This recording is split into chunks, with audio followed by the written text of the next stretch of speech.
இன்றே டவுன்லோட் செய்து உங்கள் ஃபேவரட் ஷோக்களை என்ஜாய் பண்ணுங்க. ஹலோ, பேசுறது சாமுண்டேஸ்வரி மேடங்களா? ஆமா, நீங்க யாரு? மேடம், நாங்க மீனாட்சி ஹாஸ்பிட்டல்ல இருந்து பேசுறோம். உங்க ஹஸ்பண்டுக்கு நெஞ்சு வலின்னு இங்க அட்மிட் பண்ணிருக்காங்க. நீங்க உடனே கிளம்பி ஹாஸ்பிட்டலுக்கு வரீங்களா? என்னது, நெஞ்சு வலியா? என்னங்க சொல்றீங்க? நெஞ்சு வலின்னு அட்மிட் பண்ணிருக்காங்க. ஆனா ஹார்ட் அட்டாக் மாதிரி தான் தெரியுது. ட்ரீட்மெண்ட் அவருக்கு போயிட்டு இருக்கு. நீங்க கொஞ்சம் சீக்கிரம் வாங்க. இதோ வந்துடுறேன்.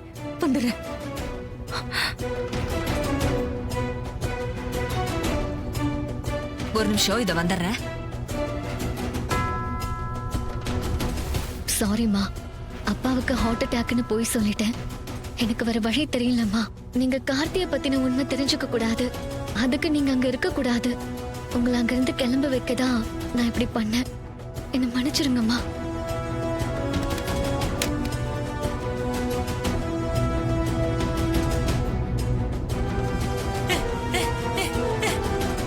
சந்திரா, உன் மாமாவுக்கு ஹார்ட் அட்டாக் வந்து ஹாஸ்பிட்டல்ல அட்மிட் பண்ணிருக்கிறதா எனக்கு போன் வந்துச்சு.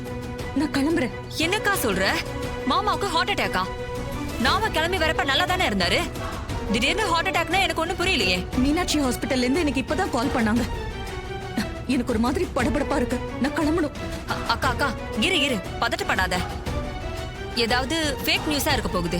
இப்பெல்லாம் இந்த மாதிரி பொய் செய்தி நிறைய வருது. ஏய், இப்ப அதையெல்லாம் யோசிக்கிற நிலைமையில நான் இல்ல. நான் உடனே அவரை பார்த்தாகணும். அக்கா, கொஞ்சம் பொறுமையா இரு. உன் போனுக்கு வந்த அதே நம்பருக்கு திரும்ப கால் பண்ணி பேசு. உண்மையா இருந்தா அப்புறம் கிளம்பு.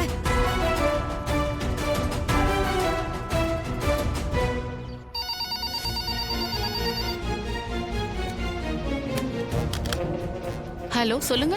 இது மீனாட்சி ஹாஸ்பிட்டலா? ஆமாங்க, சொல்லுங்க மேடம். சந்திரா, அது ஹாஸ்பிட்டல் தான் சொல்றாங்க. இனிமே என்னால இங்க இருக்க முடியாது. நான் கிளம்புறேன். அக்கா, எனக்கு என்னவோ இது ஃபேக் நியூஸ் தான் தோணுது. மாமாக்கு எதுவும் ஆயிருக்காது. அவரு நல்லாதான் இருப்பாரு. உன்னை யாரோ திசை திருப்பி இங்க இருக்க விடாம பண்ணணும்னு நினைக்கிறாங்க. கொஞ்சம் பொறுமையா இரு. இன்னும் நல்லா விசாரிச்சுட்டு கிளம்பலாம். இல்ல சந்திரா, நீ சொல்ற எதையும் கேக்குற நிலைமையில நான் இல்ல. எனக்கு இப்ப எல்லாத்தையும் விட அவர் உயிர் தான் முக்கியம். நான் உடனே அவரை பார்க்கணும். அக்கா நில்லுக்கா. சார், என் பர்சனல் விஷயத்துக்காக நான் இப்ப கொஞ்சம் அவசரமா வெளியே கிளம்பி போகணும். நீங்களே இந்த கையெழுத்து மேட்டரை கொஞ்சம் பாத்துக்கோங்க. நான் கிளம்புறேன். சரி, நீங்க கிளம்புங்க மேடம். அக்கா சொன்னா கேளு. இல்ல சந்திரா. அக்கா இருக்கா. அக்கா,